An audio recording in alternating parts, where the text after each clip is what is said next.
How do you advertise your podcast? When it comes to marketing the Ladies of Sosa podcast, what we really do is teasers. Teasers is our big form of marketing.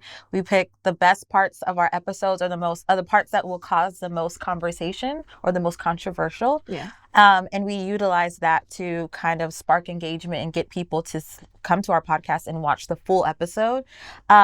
We are honestly, I feel like marketing is our weak point though, to be honest. So I would suggest if you do start a podcast, look into marketing. If you can't afford to hire somebody to do that for you, look into how to market. Get creative because you can market yourself for free. I think a lot of people think that you have to spend a lot of money to market, but I see on TikTok people marketing like products all the time, and they just go on the streets and ask people to like wear it or take a picture, and they get like viral moments, and that's a form of marketing. So I think for us, we're still trying to work on marketing ourselves more and like reach a bigger audience. But I think that if you're going to do it, like just get creative. Yeah, and also I would add making sure you diversify your platform. So making sure that you're not just like on TikTok or just on YouTube or just on Instagram, making sure that you repurpose that content and share it, because the platform that you least expect might get engagement, or you never know who's watching. Like Facebook, we're not really on it as much, but there are some older people who they're primarily on Facebook, so they interact with our content that way. And then also having that visual element to the podcast, not just have the audio, but also have the video. I think that that gives people, I guess, a choice. Some people like to watch and some people like to listen while they're doing things around the house or going on walks or whatever. So I just think that giving people options or different ways to interact and listen to your content will help, I guess, get more listens or downloads that way. Yeah.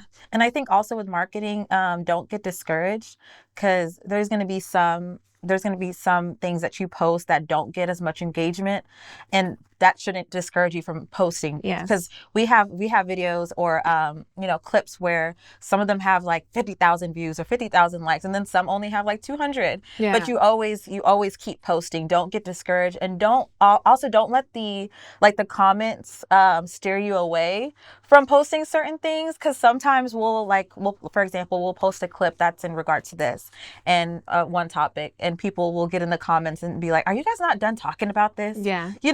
So it's like, but don't get discouraged. If that's what you want to talk about, there's going to be a lot of people that enjoy the content, and you want to listen to the audience, but just make sure that it's balanced. Right. You can't please everyone. Yeah. So don't let that gauge how you put out your content. And also the most important thing is honestly consistency.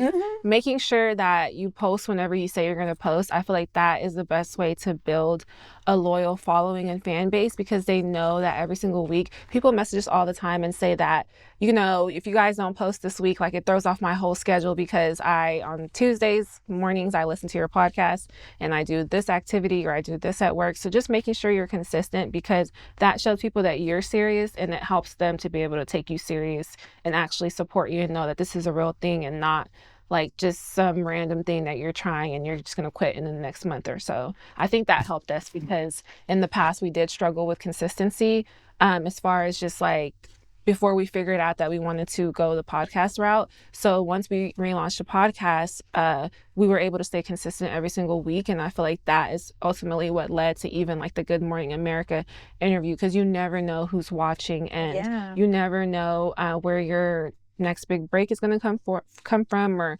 which clip is going to go viral. It's always the ones that you least expect that do the most numbers, which is crazy. And your audience will tell you basically what they want to see from you through that. So yes. And I want to give a shout out to Nyetan. She's our marketing strategist. She's in DC. She's really like the brains behind how we structured everything to start Ladies of Sosa podcast. Honestly, if it wasn't for her, I don't think we would be as organized. 100%. She set up exactly when we were gonna what episodes we were gonna record first. She just literally did a breakdown of how to start the podcast and be organized. Even was it the mastermind that we did before we even launched, where we invited people to a Zoom link, and they were able to come on and basically spitball ideas and tell us like the kind of content that they wanted to see. And then that's how we came up with our first episode, which is what got all of the buzz and traction going because it was a really good topic and it was something that really was an issue within the community. So just those type of little tips and tricks that really helped us be organized and not just start putting out content, but put out content that people actually want to see. So have people on your team in your corner that are willing to help and give you great like constructive criticism and advice that will push you in the right direction. So that's part of our marketing, is also like getting people on our team to help us where we fall short. Yeah. Yes. So